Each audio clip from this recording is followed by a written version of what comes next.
প্রচন্ড গরম একটা তাপপ্রবাহ চলছে গোটা পশ্চিমবঙ্গ জুড়ে, এবং এই তাপপ্রবাহে সমস্ত মানুষই সমস্যায় পড়েছে। কিন্তু আমি স্পেসিফিক্যালি যে কথাটা নিয়ে আমি বলতে চাই সেটা হলো আমার যারা রোগী, মানে যারা ক্যান্সার পেশেন্ট, তাদের ক্ষেত্রে সমস্যাটা কিন্তু অত্যধিক বেশি। আমি ডক্টর সায়ন পাল, আমি একজন ক্যান্সার বিশেষজ্ঞ। আমার অনেক রোগী অনেক দূর দূর থেকে ক্যান্সার চিকিৎসা করার জন্য, রেডিওথেরাপি নেওয়ার জন্য, কেমোথেরাপি নেওয়ার জন্য দূর দূর থেকে আসেন, তাদের আসতে হয়।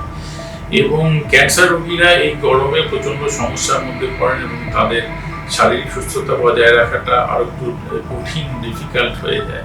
তার কারণ হলো অনেক ক্ষেত্রেই ক্যান্সার রোগীরা কিন্তু খাওয়া দাওয়া বা লিকুইড তরল পদার্থ পান করা সেটা সঠিকভাবে অন্যান্য মানুষদের মতো করতে পারেন না। অনেক ক্ষেত্রে সেটা কম্প্রোমাইজ থাকে, যেমন ধরুন গলার ক্যান্সার বা খাদ্যনালীর ক্যান্সার, বা এই অ্যাসাচও ক্যান্সারের কেমোথেরাপি হলে বা অন্য কিছু চিকিৎসা চললে খাওয়ার ইচ্ছে একটু কমে যায় বা তরল পান করার ইচ্ছে কমে যায়। সেক্ষেত্রেই প্রচন্ড গরমে কিন্তু তারা ভালো সমস্যায় পড়তে পারে। তাই ক্যান্সার রোগীদের যারা সেবা যত্ন করেন বা যারা কেয়ার গিভার, তাদের জন্য আমার পরামর্শ হলো, প্রথমত চেষ্টা করুন যতটা পারা যায় তাদের ঘরের ভেতরে রাখার বা ইনডোর রাখার, কিন্তু চিকিৎসার জন্য তাদের বাইরে নিয়ে যেতেই হয়। সেক্ষেত্রে ধরুন যারা রেডিওথেরাপি যাদের চলছে, যে রোগী, তাদের ডাইরেক্টলি রেডিয়েশনের জায়গাটা, সান এক্সপোজার বা গরম হিট এক্সপোজার হওয়াটাকে আমরা অ্যাভয়েড করতে বলি বা সরাসরি রোদে যাওয়ার থেকে বারণ করতে বলি।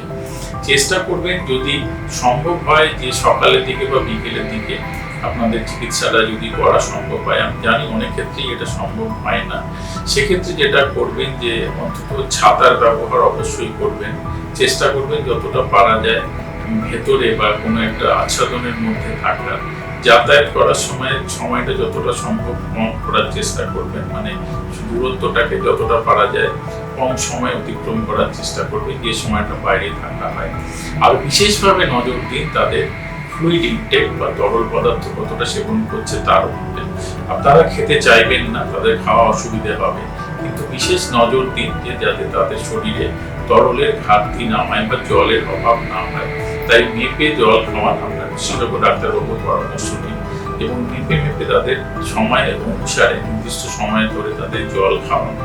এবং যখন তারা ঘরে থাকেন তখন ওই অত্যধিক তাপমাত্রায় সবার পক্ষে এসি অ্যাফোর্ড করা সম্ভব হয় না বা এয়ার কন্ডিশনিং এ থাকা সম্ভব হয় না। চেষ্টা করুন যতটা পারা যায় আরামদায়ক পরিবেশ বজায় রাখার জন্য, এবং পর্দা থেকে যতটা পারা যায় একটুখানি ঘর আলো অন্ধকার করে বা ফ্যান চালিয়ে, এবং তাদের বারবার জল খাওয়ান বা তরল পদার্থ খাওয়ান যেভাবে আপনার ডাক্তারবাবু পরামর্শ দেবে, এবং নিউট্রিশন এবং ফ্লুইডটা মেনটেন করার চেষ্টা করুন। কেমোথেরাপি রোগীদের ক্ষেত্রেও ব্যাপারটা একই রকম।